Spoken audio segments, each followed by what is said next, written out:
Yellowstone, le premier parc national du monde, un paradis de forêts, de bisons, d'ours et de sources thermales multicolores qui ressemblent à des peintures.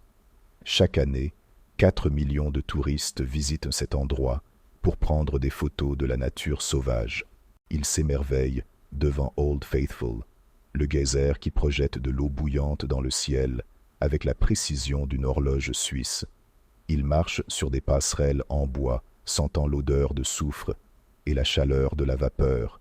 Mais la plupart ne réalisent pas où ils mettent les pieds. Ils ne visitent pas un parc.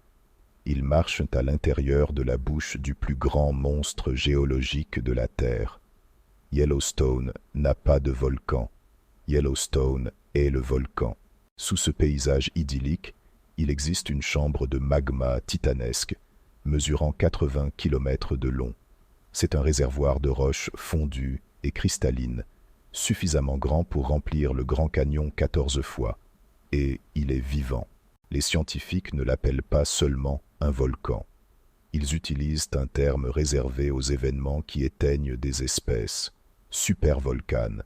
Et la question qui fait perdre le sommeil à la NASA et au gouvernement américain n'est pas si il va exploser, mais quand. Pour comprendre la bête, nous devons regarder vers le passé. Yellowstone n'est pas fixe. La plaque tectonique de l'Amérique du Nord se déplace sur un point chaud, stationnaire dans le manteau terrestre.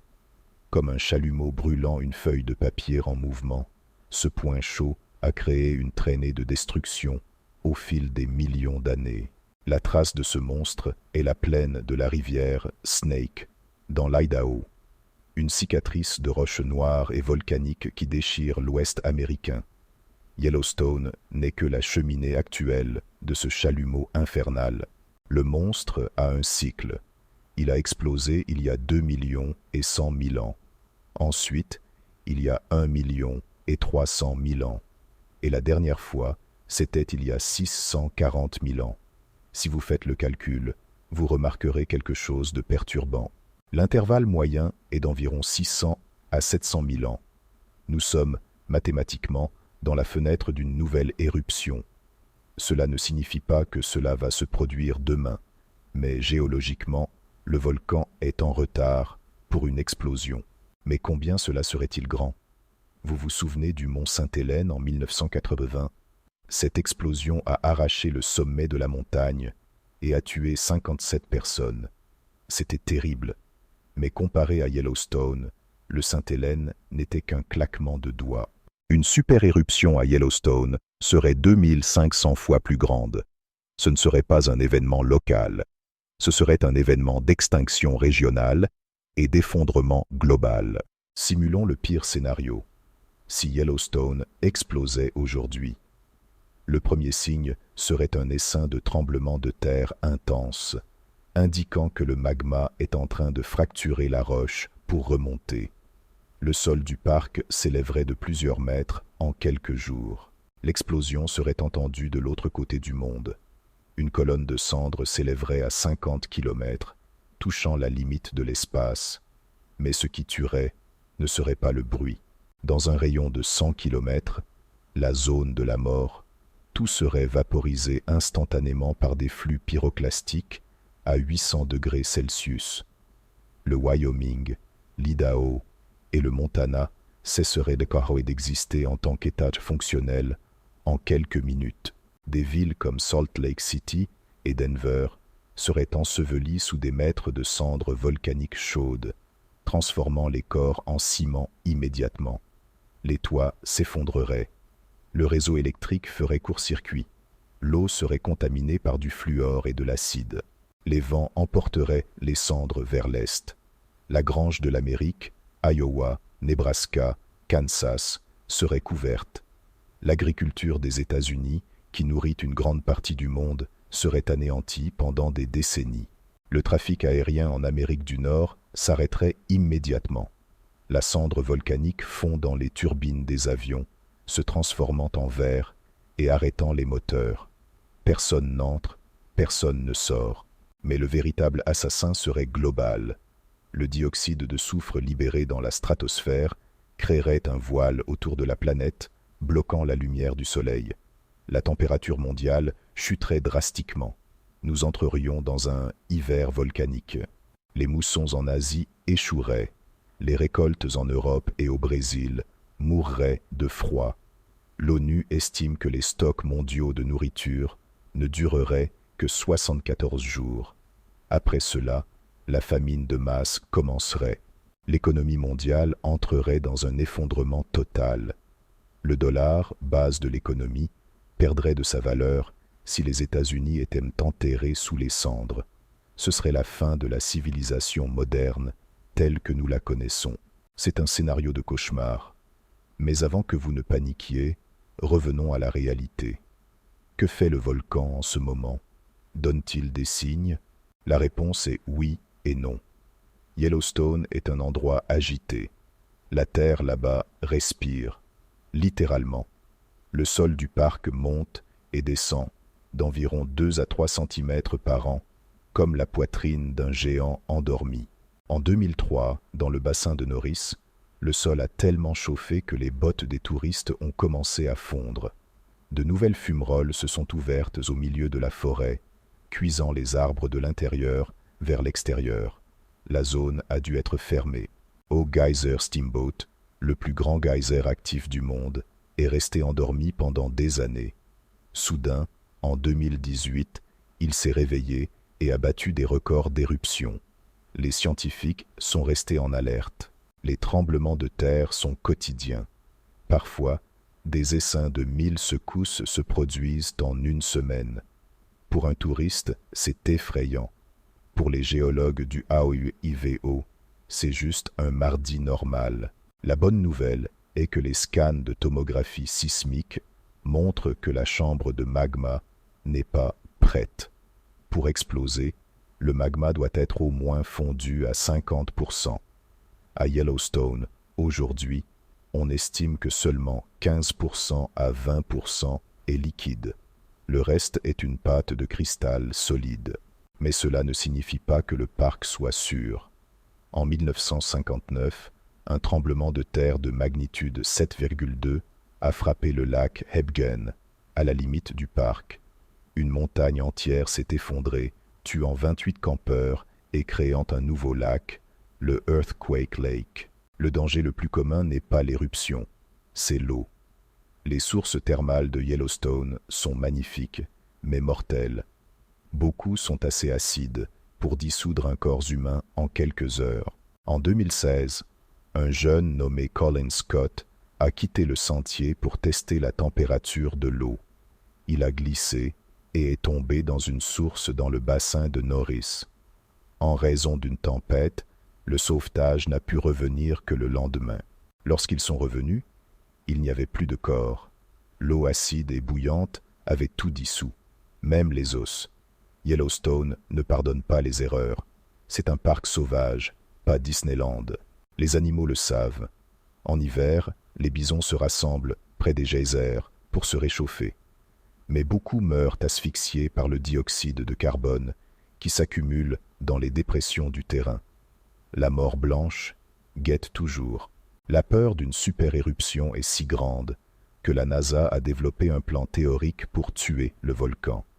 L'idée semble sortie d'un film de science-fiction, percer la chambre de magma. Le plan serait de faire des forages de 10 km de profondeur sur les côtés du volcan et de pomper de l'eau froide, sous haute pression. L'eau volerait la chaleur du magma, refroidissant la chambre et empêchant la pression d'exploser. L'eau remonterait à la surface à 350 degrés, pouvant être utilisée pour générer de l'énergie géothermique propre pour tout le pays.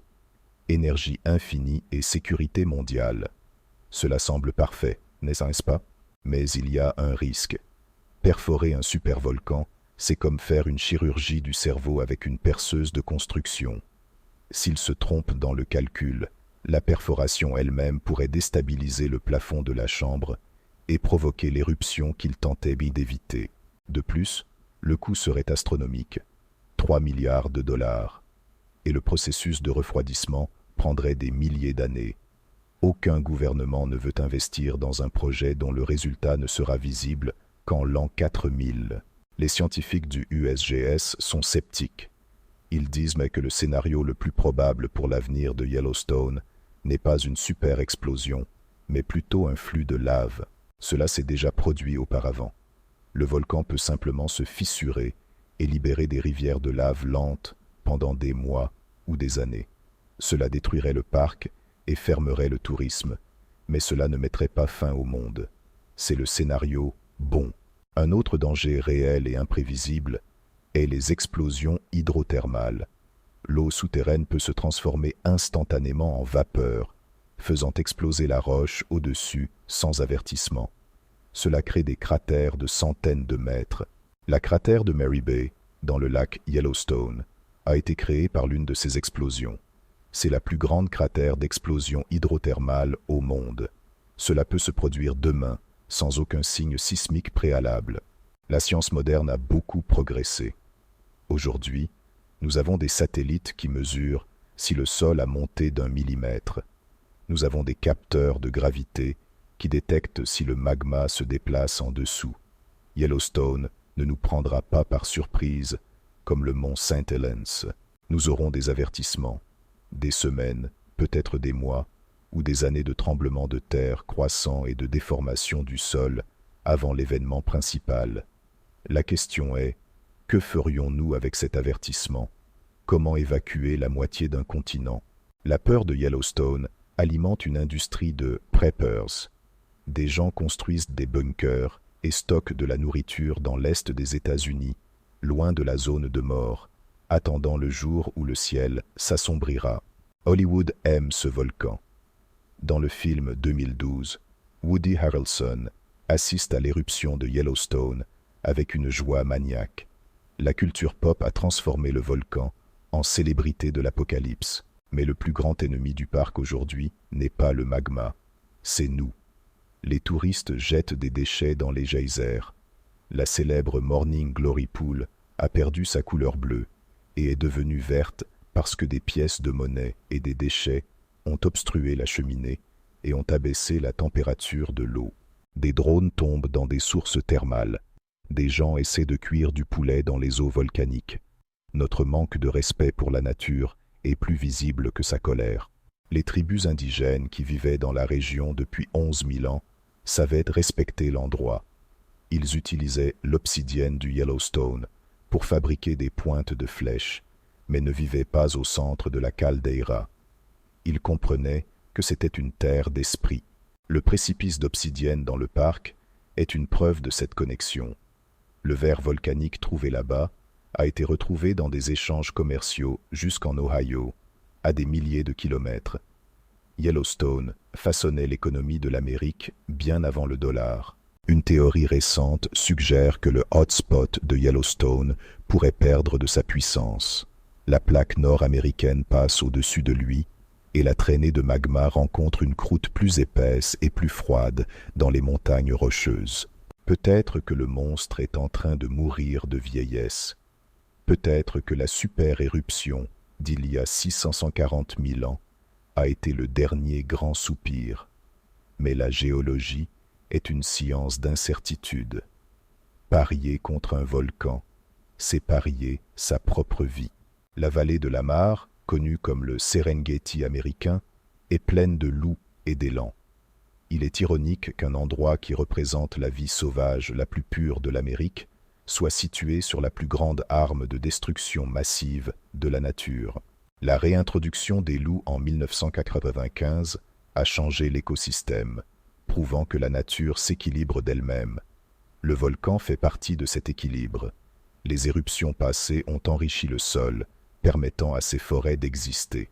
Il existe des forêts pétrifiées à Yellowstone, des arbres transformés en pierre par d'anciennes éruptions, couche après couche. Elles sont un livre d'histoire qui nous dit « Cela s'est déjà produit, et cela se reproduira. Les gaz qui sortent du sol, hélium 4 et dioxyde de carbone, sont des messagers du manteau. Ils atteignent la surface bien avant le magma. Aujourd'hui, les niveaux sont stables. Le géant dort, mais il ronfle fort. Au Grand Canyon de Yellowstone, avec ses pierres jaunes, a été sculpté par l'eau dans la roche affaiblie par la chaleur. C'est la preuve que le feu et l'eau travaillent ensemble ici pour façonner le paysage. Si vous visitez Yellowstone, profitez de la vue, mais faites attention au sol. Si vous ressentez une vibration qui n'est pas celle d'un camion qui passe, souvenez-vous de ce qu'il y a sous vous. La cendre de Yellowstone, appelée Huckleberry Ridge Tuff, se trouve en couches épaisses jusqu'au sud des États-Unis. Lors d'éruptions passées, des animaux sont morts, asphyxiés à des milliers de kilomètres, leurs os préservés dans la cendre comme à Pompéi. Le seul rival de Yellowstone était le lac Toba, en Indonésie, qui a explosé il y a 74 000 ans et a presque éteint la race humaine, réduisant notre population à quelques milliers d'individus. Les supervolcans sont des goulets d'étranglement génétique. Nous, les humains, sommes les descendants des survivants de supervolcans. Nous avons la résilience dans le sang, mais notre civilisation technologique est fragile. Une puce d'ordinateur ne fonctionne pas avec de la cendre volcanique. Imagine un monde sans Internet, sans GPS, sans vol. C'est ce qu'un nuage de cendres globale ferait aujourd'hui. Nous ne retournerions pas à l'âge de pierre, mais nous reviendrions au XIXe siècle en quelques semaines. Des milliardaires achètent des terres en Nouvelle-Zélande et construisent des bunkers, en partie par peur d'événements comme celui-ci. Ils savent que l'argent n'achète pas un nouveau ciel, mais nous ne devrions pas vivre dans la peur. La probabilité que vous mouriez dans un accident de voiture en route pour Yellowstone est infiniment plus grande que de mourir dans une éruption là-bas. Le parc est un lieu pour contempler le temps profond. Regarder les étoiles et les geysers, c'est réaliser que notre vie humaine n'est qu'un clin d'œil dans la vie de la planète. Les bactéries thermophiles, qui donnent des couleurs vibrantes aux piscines chaudes, sont les formes de vie les plus anciennes de la Terre. Elles ont survécu à toutes les éruptions. Ce sont les véritables propriétaires du parc. La NASA étudie ces bactéries pour comprendre comment la vie pourrait exister sur Mars ou sur les lunes de Jupiter. Yellowstone est une fenêtre sur l'univers et sur l'enfer en même temps. Chaque printemps, la glace fond, les ours se réveillent et le cycle recommence. Le volcan fournit la chaleur qui permet à la vie de s'épanouir dans un endroit qui, autrement, serait un désert gelé. Sans le point chaud de Yellowstone, l'écosystème local serait pauvre.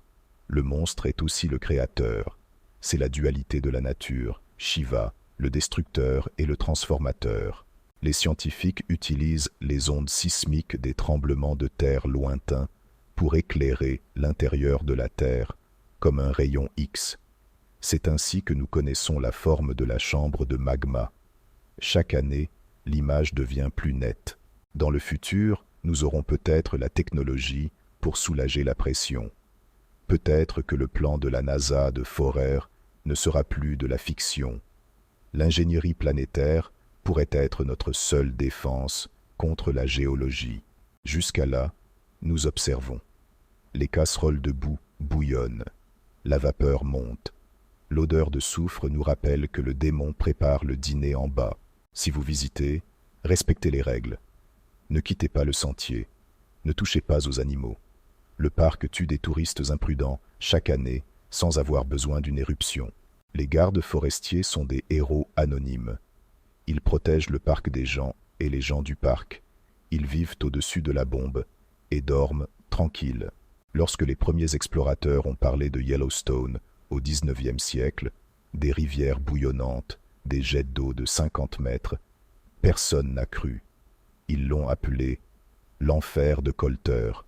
Ils pensaient que c'était des contes de ivrogne. Il a fallu que le peintre Thomas Moran aille là-bas et dessine les couleurs pour convaincre le Congrès de protéger la terre. L'art a sauvé Yellowstone de l'exploitation minière et de l'exploitation.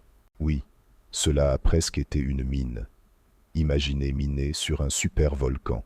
La cupidité humaine a presque détruit l'endroit avant que le volcan ne puisse le faire. Aujourd'hui, c'est un patrimoine de l'humanité. Il appartient à nous tous, et la menace qu'il représente appartient également à nous tous. Les frontières politiques n'arrête pas les nuages de cendres. Yellowstone est un rappel d'humilité. Nous ne sommes pas les propriétaires de la terre, nous sommes des locataires, et le propriétaire peut décider de résilier le contrat à tout moment, sans préavis. La question finale n'est pas de savoir si nous allons survivre à Yellowstone. L'humanité survivrait probablement, même si la civilisation s'effondrait. La question est, que ferons-nous du temps qu'il nous reste avant que le compteur ne s'arrête? Alors que le Old Faithful continue de projeter son eau vers le ciel, marquant le temps comme un métronome géologique, nous poursuivons nos vies, petites et frénétiques.